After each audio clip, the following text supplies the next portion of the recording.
నడుచుకుంటూ వస్తున్న రాధను చూసి అన్విక ఇలా అంటుంది. ఏమీ రాదా, ఎక్కడికి వెళ్తున్నావు? నీకు తెలియదా, మన ఊరిలో సంక్రాంతి సంబరాలు భాగంగా ముగ్గులు పోటీలు నిర్వహిస్తున్నారు కదా మన సర్పంచ్ గారు. దానికోసం రంగులవి కొనుక్కు రావడానికి వెళ్తున్నాను. సరేనే, నేను త్వరగా వెళ్ళాలి, రంగులవి కొనుక్కోవాలి కదా అని చెప్పి అక్కడి నుండి వెళ్ళిపోతుంది. అది విన్న అన్నిక అత్త దగ్గరకు పరుగు పరుగున వెళుతుంది. వామ్మో, ఇదేంటి ఇలా వస్తుంది? అది అత్తయ్య. ఏంటే, ఎందుకు ఏదో కొంపలు మునిగిపోయినట్టు అలా వస్తున్నావు? ఏమైంది? కొంప తీసి మళ్ళీ నా చేత ఖర్చు చేర్చడానికి ఏదైనా కొత్త ఐడియా వెతుక్కొని వచ్చావా? చీరలని నగలని మొన్ననే కదే ఒక చీర కొని వచ్చావు. సరే సరే, శాంతిచ్చు, ఇంతటి విషయం ఏందో చెప్పు. ఏమీ లేదత్తయ్య, మన ఊరి సర్పంచ్ గారు లేరు, వారు మన ఊరిలో ముగ్గుల పోటీలు నిర్వహిస్తున్నారంట. దానికి మనం కూడా వెళ్దాం అత్తయ్య గారు. హా, ముగ్గులు పోటీలా? ముగ్గులు పోటీలంటే చాలా ఖర్చు అవుతుందే. సరే పోనీ, ఖర్చు పెట్టినా మనకి ఏమైనా ఫస్ట్ ప్రైజ్ వస్తుందా అంటే అది లేదు. ముగ్గులు, రంగు, టైము అన్నీ దాంతకే, ఎందుకు లేవే? ముగ్గుల పోటీలు గెలిచిన వారికి సర్పంచ్ గారు 10,000 బహుమతిగా ఇస్తున్నారంట. 10,000? ఎలాగో ఈ పిచ్చిది ముగ్గులు బాగానే వేస్తుంది. ఆ ప్రైజ్ మనీ 10,000 కూడా మనకే వస్తుంది. వెళ్తే పోలా? అలా అనుకొని అత్త భానుమతి, కోడలు అందిక ఇద్దరూ కలిసి రోడ్డు మీద వెళ్తూ ఉంటారు. దారి మధ్యలో అందిక ఇలా అంటుంది. అవునత్తయ్య, మనం ముగ్గుల పోటీల్లో పాల్గొనాలంటే మన దగ్గర ముగ్గులు, రంగు అన్నీ ఉన్నాయి కదా, కానీ మన దగ్గర ఏమీ లేవు. దారిలో ఏమైనా కొంటారా అత్తయ్య? అవన్నీ నేను చూసుకుంటాను గాని నువ్వు మూసుకొని నడు. అలా వాళ్ళిద్దరూ కలిసి ముగ్గుల పోటీలకు వెళ్లారు. అక్కడ అందరూ రంగులతో ముగ్గులతో నుంచున్నారు. అందరూ ముగ్గుల పోటీకి కావలసిన రంగులు అన్నీ తెచ్చుకొని వచ్చారు. మనం మాత్రం ఖాళీ చేతులతో వచ్చాం. ఇప్పుడు ఏం చేయబోతున్నారు అత్తయ్య? నువ్వు ఇక్కడే ఉండుకోడలా, నేను ఇప్పుడే వస్తానుగా, రంగులు తీసుకొస్తానుగా. అలా చెప్పి అక్కడే ముగ్గుల పోటీల్లో పాల్గొంటున్న వారి దగ్గరికి వెళుతుంది. ఏమ్మా రాదా, కొంచెం ముగ్గుంటే పెట్టరాదు? మేము వచ్చే దారిలో మా ముగ్గు సంచి జారి కింద పడిపోయిందమ్మా. ముగ్గంతా కింద పోయింది. అందుకే తెలిసిన అమ్మాయివి కదా అని నిన్ను అడుగుతున్నాను. కొంచెం ముగ్గుంటే పెట్టవు? మీరు ముగ్గు తేవడం, మళ్ళీ అది కింద పడిపోవటం కూడానా? నా దగ్గర ఎందుకు ఇలా చెబుతారు చెప్పండి? అమ్మ పుట్టిల్లు మేనమామకు తెలీదా అని మీ గురించి నాకు తెలీదా?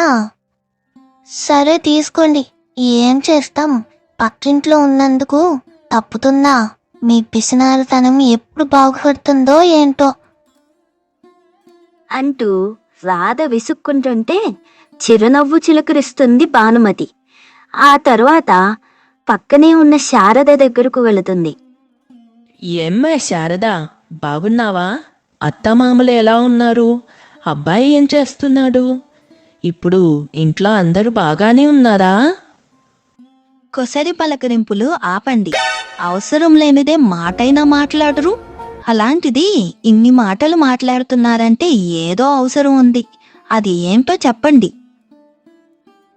ఏమీ లేదమ్మా, మరేమో మేము ముగ్గు కోసం తెచ్చుకున్న రంగులు ఇంట్లోనే మర్చిపోయి వచ్చాం. మళ్ళీ ఇంటికి వెళ్ళాలంటే ఎక్కడ వెళ్తాం చెప్పు? అందుకే కొంచెం అప్పుగా ఇదో రంగు అదో రంగు ఇచ్చావంటే సాయంత్రం ఇంటికి వెళ్ళగానే ఇచ్చేస్తానమ్మాయి.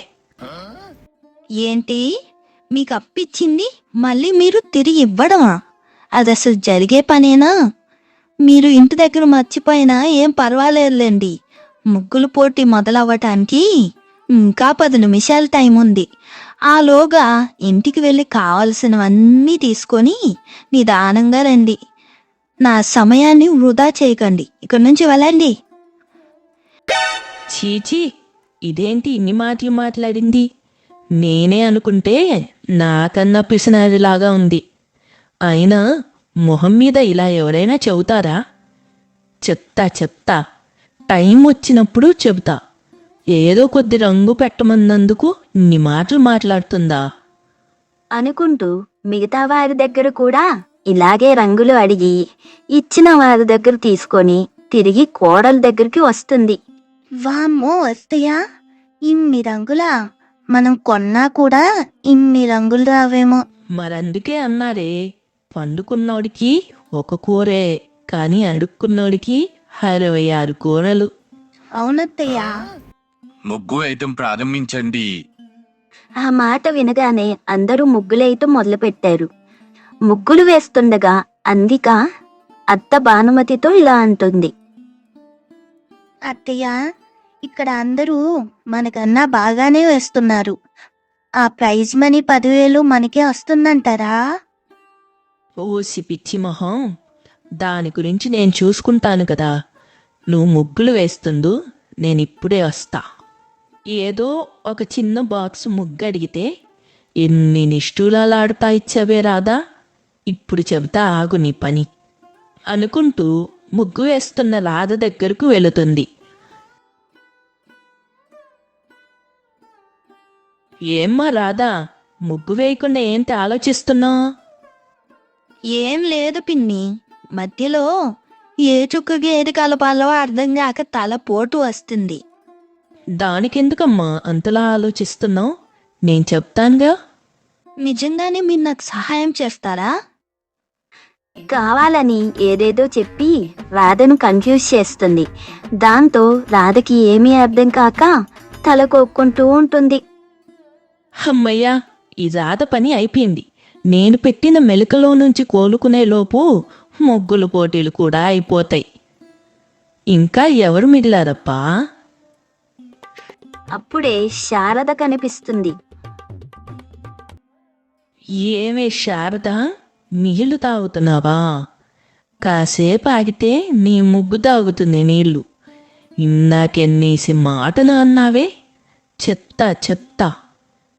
ఏమ్మా శారదా, నీళ్లు తాగుతున్నావా?